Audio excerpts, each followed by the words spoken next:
480쪽입니다. 12장 15절로 23절 말씀입니다. 구약 12장 15절로 23절 말씀 한 절씩 교독하겠습니다. 나단이 자기 집으로 돌아가니라. 우리아의 처가 다윗에게 낳은 아이를 여호와께서 치심에 심히 알는지라. 다윗이 그 아이를 위하여 하나님께 간구하되 금식하고 안에 들어가서 밤새도록 땅에 엎드렸으니 그 집에 늙은 자들이 겉에 이르러 다윗을 일으키려 하되 왕이 듣지 아니하고 저희로 더불어 걷지도 아니하더라. 이래만에 그 아이가 죽으니라. 그러나 다윗의 신복들이 아이의 죽은 것을 왕에게 고하기를 두려워하니 이는 저희가 말하기를 아이가 살았을 때에 우리가 말하여도 왕이 그 말을 듣지 아니하셨나니 어떻게 그 아이의 죽은 것을 고할 수 있으랴. 왕이 회상하시려니와 함이라. 다윗이 그 신복들의 서로 수군거리는 것을 보고 그 아이가 죽은 줄을 깨닫고 그 신복들에게 묻되 아이가 죽었느냐. 대답하되 죽었나이다. 다윗이 땅에서 일어나 몸을 씻고 기름을 바르고 의복을 갈아입고 여호와의 전에 들어가서 경배하고 궁으로 돌아와서 명하여 음식을 그 앞에 베풀게 하고 먹은지라. 신복들이 왕께 묻되 아이가 살았을 때에는 위하여 금식하고 우시더니 죽은 후에는 일어나서 잡수시니 어찌미니까. 가로되 아이가 살았을 때에 내가 금식하고 운 것은 혹시 여호와께서 나를 불쌍히 여기사 아이를 살려주실는지 누가 알까 함이오니와. 시방은 죽었으니 어찌 금식하랴. 내가 다시 돌아오게 할 수 있느냐. 나는 저에게로 가려니와 저는 내게로 돌아오지 아니하리라. 아멘. 오늘 목사님께서 속생과 변화라는 말씀을 가지고 말씀을 전하시기 때문에 많은 은혜 받은 귀한 시간 되시기를 바랍니다. 자, 오늘 속사람 변화 프로젝트 7번째 시간으로 주권은 뭐냐? 나의 권리, 주인의 권리가 대상포진이라고 해놨습니다. 대상포진이라는 건 우리 쉽게 잘 아시죠? 소화기의 수두라고 생각하시면 됩니다. 자, 주로 이 수두는 신경의 주위에서 아무 증상 없이 있다가요, 면역력이 떨어지면 피부에 발진을 일으키기 시작합니다. 그런데 그 발진이 심한 통증을 가지고 다가오게 되는데, 자, 이러한 것들의 면역력이 언제 떨어지느냐에 따라서 나타나는데, 주로 과로와 피곤이 몰려오면 이 대상포진이라는 것이 우리 몸에 생긴다라는 겁니다. 그런데 이게 어디서 발생되는지는 알 수 없답니다. 왜냐? 전혀 잠복처하고 발생처가 다르기 때문입니다. 아까 말씀드렸죠? 신경을 타고 움직여지기 때문에 어느 곳에서 어떻게 발병될지는 모른다라는 겁니다. 그런데 이 대상포진이 우리의 신앙 안에도 있다라는 겁니다. 곰곰이 기도하면서 찾던 가운데 이 수두와 같이 신경을 타고 움직이는 것이 무엇이 있을까를 생각해 봤는데, 오늘 봉독해드린 말씀처럼 믿음이 우리에게 어떠한 작용을 하느냐를 되물어보는 질문이기도 합니다.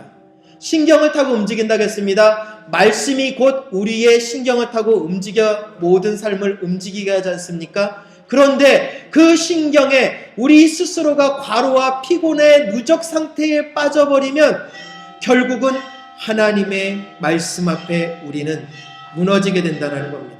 다시 말해서 주권의 대상포진이라는 것은 뭐냐? 일이 잘 풀릴 때는 건강한 신앙인입니다. 사업이 잘 되어지고 모든 일이 잘 되어질 때는 아무 근심이 없어 보입니다. 그런데 문제는 뭐냐? 나에게 혹시 내 뜻대로 되어지는 것이 안 되어지면 그때 나의 믿음이 흔들린다는 얘기입니다. 다시 말해서 씨 뿌리는 비유를 생각하시면 되겠습니다. 예수님께서 씨 뿌리는 비유에 말씀하셨잖아요. 세상 재리와 염려에 근심하면서 돌아가는 자들, 말씀을 들었으나 밖에 나가서 유혹에 의해서 넘어지는 자들, 길가밭, 돌짝밭, 가시떨기밭이라고 우리에게 이야기하면서 이야기를 했습니다. 바로 그런 자들이 주권의 대상포진에 걸려 있는 겁니다. 대상포진, 다시 말해서요, 모든 일이 하나님께 있으니 나는 아무 일도 않겠다. 아까 우리 장로님 찬양 인도하시면서 해주신 말씀, 너무나 귀한 말씀이에요. 믿음, 움직여야 합니다. 앉아 계십니까? 기다리십니까? 그런데 이 대상포진이 뭐냐면요, 앉아서 기다리는 사람이 대상포진자예요. 움직여야죠. 믿음의 역사를 이루려면 움직여야 합니다. 어떻게 움직여야 합니까? 믿음을 가지고 그 믿음을 선포하면서 믿음의 행위와 열매를 맺어내셔야 한다는 이야기입니다. 우리는 이야기를 합니다. 다 하나님 뜻입니다. 그런데 문제는요, 이 하나님 뜻입니다 라는 단어에 희망을 가지고 있으면 대상포진이 아니에요. 그런데 대부분 대상포진이라는 건 뭐냐? 체념이에요. 하나님 뜻인데 어떻게 하겠습니까? 그 말은 다시 말해서 우리식으로 흔히 내뱉는 그 단어하고 똑같습니다. 잘 되면 내 탓, 안 되면 조상 탓. 그런데 하나님 뜻입니다. 자, 아무리 부정적인 요소라 할지라도 하나님의 섭리가 있는 줄 압니다. 그래서 저는 더 믿음으로 기도하고 도전하겠습니다 하는 것과 하나님의 뜻입니다 하고 이 일이 발생되는데 내가 어떻게 하겠습니까? 하나님이 내리신 건데, 하나님이 이루신 건데 내가 인간으로서 어떻게 이걸 뒤집어 엎겠습니까? 자포자기하는 신앙, 이건 대상포진이에요. 이미 병 걸리고 있다는 얘기입니다. 속에서부터 보이지 않던 게 올라온다는 겁니다. 염려, 체념, 그것 때문에 감정의 컨트롤이 상실해서 결국은 늘 불평이 나오게 되어 있어요. 아닙니다. 우리의 영혼, 하나님을 믿고 있다면 건강해야죠. 하나님께서는 우리에게 자유의지를 주셨다고 말씀을 드렸습니다. 스스로 결정하라는 권리를 주셨다는 얘기죠. 선악과 사건부터 있지 않습니까? 아담아, 먹어도 되고 안 먹어도 된다? 이 뜻이에요. 동산 중앙에 있는 나무는 먹지 말아라. 이 뜻은 네가 선택을 해라. 이 뜻입니다. 자, 그런데 문제는 우리가 한 가지 유념해야 될 게 있어요. 하나님이요, 차라리 그 생각이 들어요. 선악과를 따먹지 말아라 라고 못 박는 것이 아니라 아예 선악과 옆에다가 미리 화영검을 두고 출입 통제를 시켰다면 어땠을까?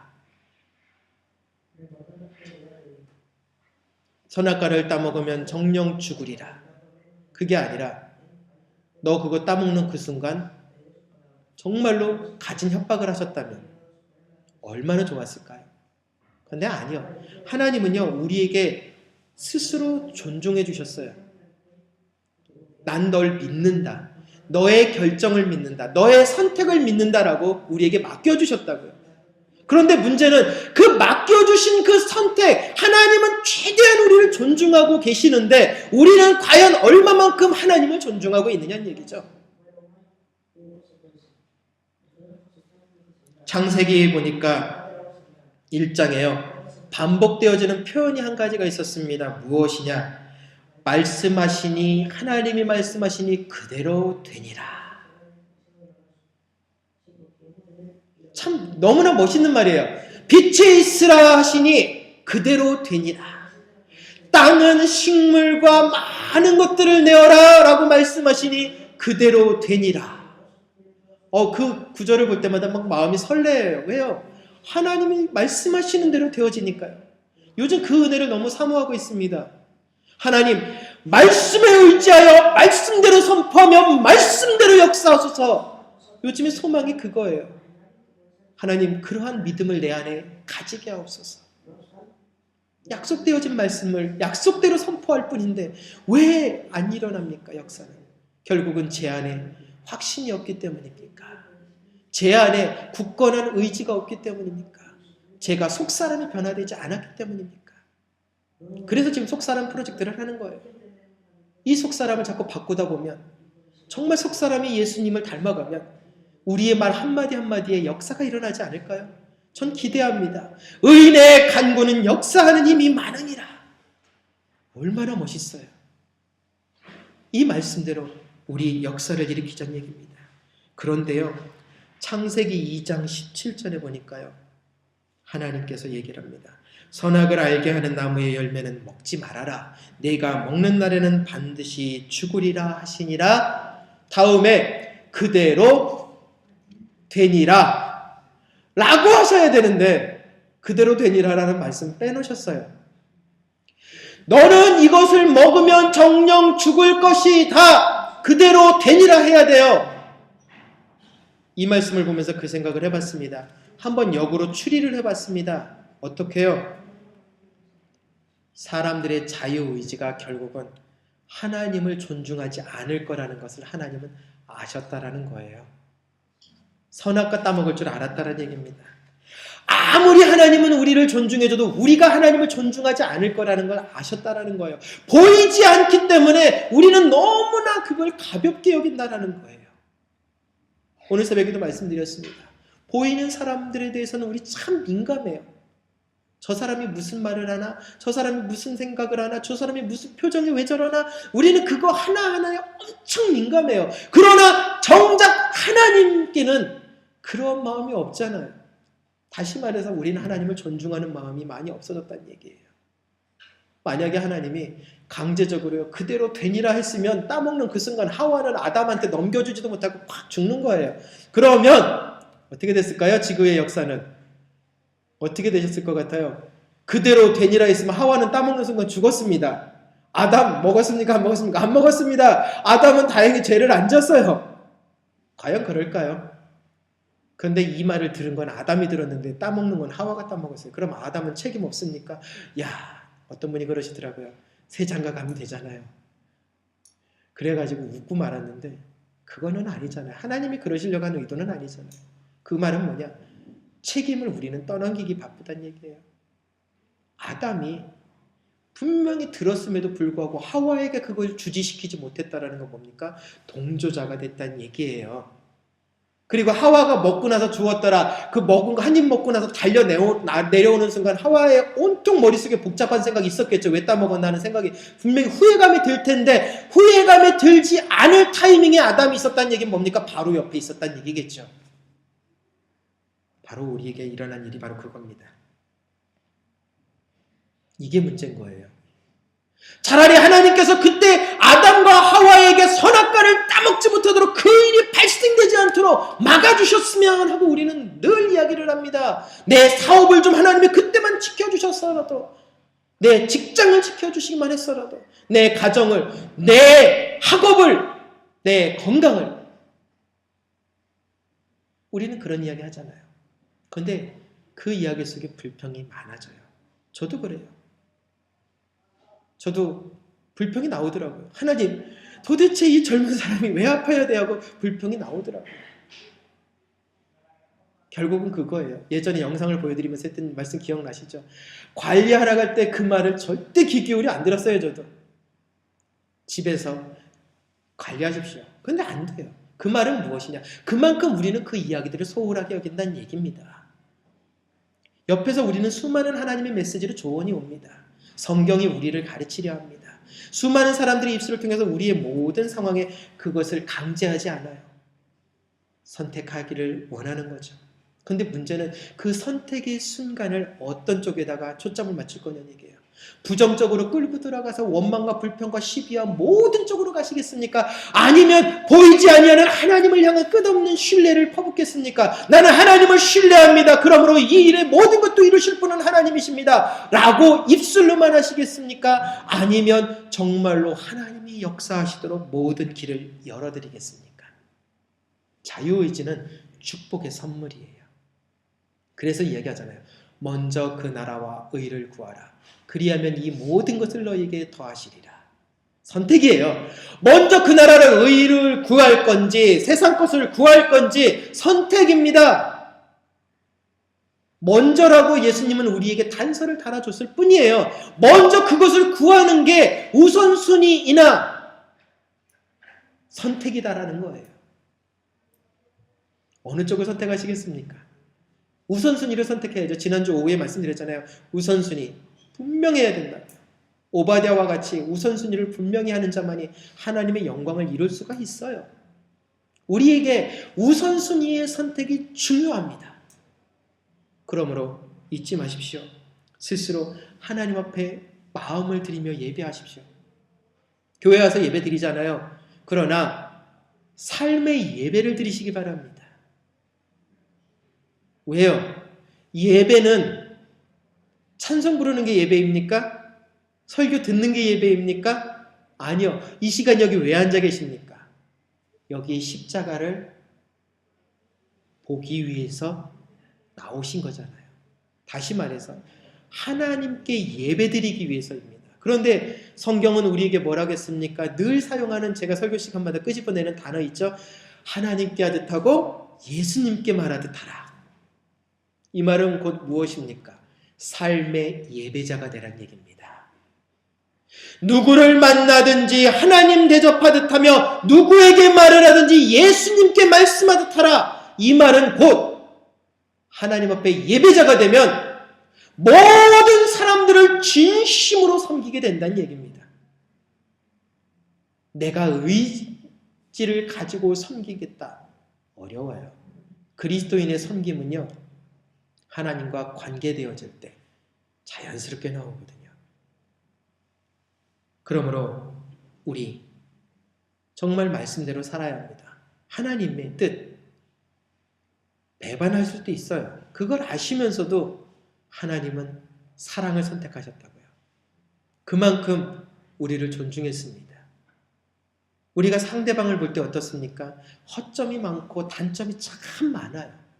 그럼에도 불구하고 그 사람을 믿어주고 또 믿어주고 또 믿어주고 보듬어주고 품어주는 것, 이게 우리가 해야 할 일이에요. 왜요? 하나님이 우리를 존중했으니까 우리도 그렇게 존중해야 합니다. 그런데 잘 안 되고 어렵잖아요. 저와 여러분들이 바로 이 대상포진에서 치료받으려면 바로 그 일을 하셔야 된다는 얘기입니다. 어려워요. 예, 저도 어려워요. 목사인 저도 어렵습니다. 감싸 안고 끝까지 보듬는 거 어려워요. 그러나 나는 어려워도 십자가가 나를 그렇게 보듬어 주온 것처럼 내가 보듬어야죠. 만약에 내가 그러지 못한다면 어찌 예수님을 닮은 자라고 할 수 있으며 거룩한 하나님의 자녀라고 할 수 있겠습니까? 그래서 신앙은요, 이기주의 신앙은 신앙이 아니라고 합니다. 진정한 배려와 섬김이 있을 때 그 신앙이 완성되었다고 표현을 해요. 그렇다면 우리는 어떻게 해야 될까요? 거룩한 결단을 해야죠. 어떻게 해요? 하나님과의 첫 시간을 결단하십시오. 새벽의 첫 시간 어렵습니다, 목사님. 이 세상에 어려운 거 없습니다. 목숨이 시간이 정해져 있다면 뭐 하시겠습니까? 한 달의 시간을 드리겠습니다 라고 만약에 누가 이야기를 했다면 어떻게 하시겠습니까? 에이, 웃을 겁니다. 그런데 하나님이 직접 한 달의 시간을 주마라고 하셨습니다. 어떻게 보내시겠습니까? 지금처럼은 보내지 않으실 겁니다. 일단 하나님 앞에 연장시켜달라는 떼쓰름, 오늘 다윗과 같이 떼쓰름이 있을 것입니다. 분명히 다윗과 같이 부르짖을 겁니다. 하나님이여, 하나님이여, 아이를 살려주소서, 살려주소서. 분명히 그 시간을 정해져 있기 때문에 뗐을 겁니다. 그러나 그 시간의 정해짐에 대한 법칙이 삶 속에 묻어지면요, 다윗처럼, 오늘 본문의 다윗처럼 모든 것을 벗어던질 수 있다는 얘기입니다. 하나님의 계획에 이게 순종인 거예요. 내 뜻을 반영하는 게 아닙니다. 새벽제단 쌓으십시오. 왜냐고요? 새벽제단은 내 목숨을 담보로 하는 거라고 했잖아요. 내 건강을 담보로 하는 겁니다. 제일 고나게 잠자야 될, 육신이 가장 피곤해야 할 그 시간에 그걸 깨트리고 일어나는 그 시간, 하나님 앞에 거룩한 결단인 거예요. 예배 드리실 때 어떤 마음으로 오십니까? 최소한 예배 드리기 20분 전까지 도착하시라는 이유가 뭐냐? 20분 동안 마음을 진정시키라는 얘기입니다. 분주한 마음과 분주한 머릿속에 복잡한 생각으로는 하나님께 집중할 수 없기 때문입니다. 그렇기 때문에 세상에서의 과로와 피곤이 몰려오면 대상포진이 그 신경세포를 타고 발생을 하지만 믿는 사람들에게는요, 그 분주함이 하나님께 집중하지 못하게 만들기 때문에 이러한 영적인 질병에 빠지게 된다는 얘기입니다. 소홀하게 만든다는 얘기예요. 그렇기 때문에 우리 이겨내시기 부탁을 드립니다. 누구처럼요? 마가복음 5장에 나오는 혈루증 여인처럼. 세상 사람들 앞에 얼마나 부끄럽습니까? 12년 동안 그 혈루증 병을 못 고쳤어요. 몸에서 냄새가 납니다. 사람들 옆에 가지도 않아요. 부정하다고 해가지고 완전히 따돌림 당해 있어요. 재산도 다 탕진했어요. 예수님께 가려면 그 인파를 뚫고 들어가야 되는데 10중 8구 듣는 소리는 냄새 난다고 하면서 걷어차이지 아니하면 다행인 거예요. 그리고 유대인의 율법에 의하면 부정한 것을 만지면 하루 종일 하나님 앞에 제사를 못 지내잖아요. 그러니까 부정한 사람은 스스로 부정하다 입을 가리고 외쳐야 됩니다. 안 그랬다가 만약에 나중에 들통나버리면 돌 맞아 죽는 사건도 발생됩니다. 이 여인 목숨 걸고 뚫고 들어갔습니다. 사람들이 가만히 있었겠습니까? 냄새 난다고 막 발버둥을 치면서 부정한 사람이 어디 와서 내 몸에 달려가냐고 막 거부하고 발길질 하려고 했을 겁니다. 그러나 아랑곳하지 않았습니다. 왜요? 모든 내 생각대로 되어지는 것이 아니라 하나님께만 그 주권을 드리면 내 영혼은 회복되어진다는 확신을 가졌기 때문입니다. 우리는 우리 생각대로 모든 것을 풀어나가려고 합니다. 그러니까 자꾸 엉키는 겁니다. 실타래는 내 뜻대로 가면 안 돼요. 실타래 굴러가는 대로 만들어 놔둬야 실이 감기는 거죠. 우리의 의지대로 막 실타래가 이리 굴러가고 저리 가는 그 재미 때문에 스톱을 해버립니다. 그럼 결국은 어떻게 됩니까? 엉켜요. 마가복음 5장의 혈루증 여인 분명한 주권을 넘겼습니다. 그래서 요한 5장 4절에 보니까 이런 말씀이 있습니다. 무릇 하나님께로부터 난 자마다 세상을 이기느니라. 세상을 이기는 승리는 이것이니 우리의 믿음이니라. 믿음이 있으시면 세상을 이겨냅니다. 혈루병 여인 믿음을 가지고 세상을 전진해서 했습니다. 계란으로 바위치기였습니다. 그러나 그 여인의 계란으로 바위치기라 해서 무서워서 안 갔다면 그 여인은 평생 그러다가 죽었습니다. 저와 여러분, 믿음 겨자씨만도 못하잖아요. 우리 솔직히 이야기해보자고요. 여기 앉아있는 저와 여러분들 겨자씨보다도 못한 믿음이에요. 왜요? 성경대로 해보겠습니다. 겨자씨만한 믿음만 있으면 이 산을 옮겨서 바다에 던지우라도 그렇게 될 것이라고 했는데 왜 우리는 산을 옮기자고 소리 꽥을 해주려도 결국은 내 목청만 다쳐가지고 병원 응급실에 실려갈 상황만 만들 뿐이잖아요. 왜 산이 안 옮겨지냐고요. 우리의 믿음은 눈에 보일까 말까는 먼지만한 그 겨자씨만도 못한 믿음이면 얼마나 부질없는 거냐고요. 그런데 중요한 건요, 여기서 포기한다는 얘기예요. 왜요? 이것 때문에요. 운명론이요. 기독교의 운명론을 끌고 들어오지 마십시오. 기독교의 운명론은 없습니다. 팔자소관 없습니다. 기독교에서 팔자소관이라는 말을 쓴다. 이건 제일 우스운 얘기예요. 그냥 팔자소관대로 살겠습니다.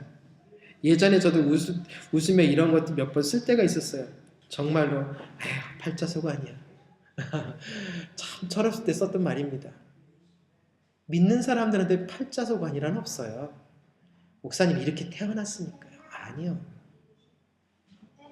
아까 말씀드렸죠. 하나님은 우리를 존중하고 계시기에 지금까지 이렇게 우리를 여기까지 이끄셨다고요. 에베네셀의 하나님, 지금도 동행하시는 임마누엘의 하나님, 앞으로도 우리의 모든 것을 채워내실 여호와 이레의 하나님, 그분은 우리를 존중하고 계십니다. 그러니까 우리의 선택을 빛나게 어떻게든 하나님 뜻으로 끌고 가주려고 많이 우리를 깨우치고 계셔요. 그런데 문제는 우리는 뭐라고요? 모든 결정을 팔자다 라는 말로 돌려버립니다. 팔자소관은 없습니다. 모든 것은 하나님의 뜻이 있습니다. 그 뜻을 찾아내야 합니다. 그게 믿음의 역사입니다. 그리고 두 번째, 케세라세라. 원래는 케세라세라라는 말이 이 스페인어예요. 근데 이 케가 아니라 깨예요. 세르 동사, 세라가 세르 동사 그걸로 그대로 표현했는데 예전에 팝송으로 불렀던 그것 때문에 유명해진 겁니다. 도리스 데이라는 사람이 팝송에 불렀어요. 영어 팝송을 쭉 부른다. Whatever will be 하면서 쭉 하는데 이게 캐세라예요. 쭉 그 내용이 뭐냐. 원 의미는 우리 잘 알고 있잖아요. 무엇이 될까? 캐세라세라. 무엇이 될까? 이 참 긍정적인 메시지인 것 같잖아요. 그런데 이 영어에서 캐세라세라 하면서 싹 부르면서 뭘로 만들었느냐? 무엇이 되든지 말든지 어떤 일이 생기든지 말든지 한마디로 부정적인 말로 바꿔버렸어요. 참 스페인어로 좋은 말이에요. 캐세라. 무엇이 될까? 소망하라는 참 긍정적인 말을 팝송에서 완전히 이게 되든지 말든지. 우리 그런 마음 먹으면 안 되죠. 하나님은요. 팔자소관 주신 적도 없고 될 대로 되라 하는 사람을 도와주시는 적 없습니다. 분명한 목적을 가지고 있어야 돼요. 대상포진에 걸리지 않으려면 분명한 목적의식, 누가 주인이냐를 분명히 아셔야 합니다. 저와 여러분의 주인 누구입니까? 하나님입니다. 그러나 그걸 말로만 인정을 하고 계십니까? 아니면 행동으로 드러내고 계십니까? 믿음은 행동입니다. 믿음은 예배자입니다. 예배드리는 모습부터 그분의 벌써 믿음은 보여지기 시작합니다. 하나님 앞에 나오는 것을 힘들어한다면 그것이 믿음일 수가 없죠. 왜입니까? 믿음으로 세상을 움직여낸다고 했는데 그 믿음을 얻기 위해서 하나님께 나아가야 되는데 그 하나님께 나아가는 것 자체를 두려워하고 힘들어하고 있다면 세상 일에 대해서 쩌들고 힘들어서 그것이 눌려서라고 한다면 이미 우리는 믿음보다 세상을 더 위에 올려놓은 거죠. 결국 뭡니까? 하나님보다 세상을 더 위에 올려놓은 거예요. 우리는 운명론과 같은 삶을 살고 있다는 얘기입니다. 창세기 4장에 가인에게 하셨던 말씀 간혹 인용해 드리지 않습니까? 기억나실 겁니다. 4장 7절에 가인아 너를 원하나 너는 다스리라. 누가 원한다고요? 가인을? 죄가요. 지금 낙심한 상황이에요. 제사 드렸다가 하나님이 안 받으시니까 완전히 그냥 사람이 멍해졌어요. 내려비워서 됐다는 얘기입니다. 완전 밑바닥에 해가지고 의욕도 상실하고 아무것도 없어요. 그때 하나님이요 위로의 말을 던진 게 아니에요. 가인아 죄가 너를 원하고 있다. 그런데 너는 그 죄를 다스려야 하느니라. 하나님 저는 지금 하나님이 제사를 안 받으셔주셔서 예배를 안 받아주셔서 그게 화나 죽겠는데 왜 기도했는데 기도대로 안 돼서 그것 때문에 화나 죽겠는데 엉뚱한 이야기를 하십니까? 죄하고 나하고 무슨 상관이 있습니까? 하나님과 나와의 믿음의 관계요 예배자의 관계를 부르짖고 있는데 하나님은 왜 엉뚱하게 사단과의 관계를 언급하십니까? 저는 지금 하나님과의 관계입니다. 이 말은 곧 무엇입니까? 이 마음이 흔들려 버렸다는 얘기예요. 낙심의 상황 속에 확 떨어지니까 하나님 앞에 흔들려 버렸다는 얘기입니다. 이게 문제인 거죠. 이게 믿음 공든탑을 무너뜨린다는 게 바로 이거예요. 열심히 썼다가 그 상황들 하나님은 가끔 흔드세요. 채로 걸러내십니다. 이걸 통과해야 된다고 몇 차례나 말씀을 드렸습니다. 그래서 성경은 우리에게 이것을 이겨낼 수 있는 방법이요 이렇게 말씀하셨습니다. 감정을 다스리라고요. 대상포진에 걸리지 않으려면 감정을 다스리라겠습니다. 어떻게 하라고 하셨느냐? 항상 기뻐하라. 아이고 목사님 웃을 일이 있어야 웃지요. 예, 웃을 일 없어도 웃으시면 됩니다. 그게 가능합니까? 예, 가능합니다. 왜 그러느냐? 여기서 기뻐하라라는 그 단어 속에는요 그겁니다. 할 수 없는 것 안다. 그러나 내가 시켰으니 너는 그대로 따르라는 의미예요. 다시 말해서 나의 주인으로서 권리를 누구에게 드렸다고요? 하나님께 드렸다고요.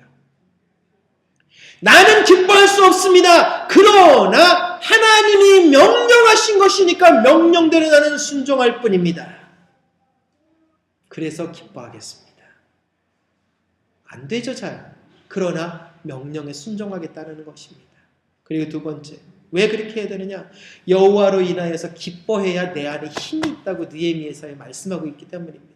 여호와로 인하여 기뻐하는 것이 너희의 힘이니라. 다른 게 힘 없습니다. 하나님이 나를 사랑하고 계시고 나의 주인이시고 나의 아버지시고, 장차 로마서에 말씀하고 있는 것처럼 내가 그리스도와 함께 아버지의 나라를 물려받을 공동의 상속자라는 이것을 확신하는 믿음이 흔들리지 아니하면 곧 그것이 우리가 이 땅을 살아가는 힘이 되어진다는 겁니다.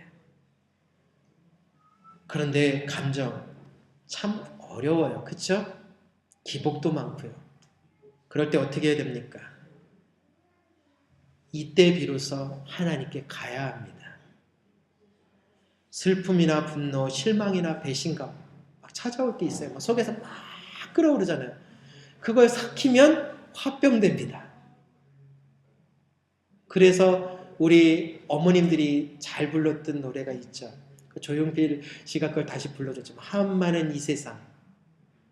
그러면서 한이 많다라는 거예요. 왜 이 기쁘고 즐거운 이 세상에 한만을 끌어안고 한많은 세상이라고 하면서 눈물로 가셔야 되는지, 이유는 한 가지예요. 쏟아놓을 대상이 없었거든요. 그러니까 결국 화병으로 다들 가신 거예요. 오늘날 그 화병이 모든 사람들에게 있습니다. 뭡니까? 스트레스요. 하나님께 푸시라고요. 사람에게 어차피 말해봤자 손해보는 장사밖에 안 하지 않습니까? 그러니까 하나님 앞에 매달리라고요. 그렇지 않고 내가 하나님에게서 멀어지면요, 나도 모르게 내 안에 수만 가지 그런 대상포진이 어디서 어떻게 갑자기 튀어나와서 나의 신경을 마비시키면서 하나님과의 관계를 끊어낼지 모른다는 겁니다. 우리가 입술로는 하나님 앞에 외칩니다. 그러나 아니요. 중요한 것은 아까 우리 장로님 말씀해 주신 것처럼 그게 결론이었어요. 믿음은 행동입니다. 이제 하나님 말씀을 단지 입술로만 믿고 그냥 선포하는 수준이 아니라 정말 믿고 행동으로 옮겨내는 이 백신을 온몸 구석구석 퍼뜨리셔야 합니다.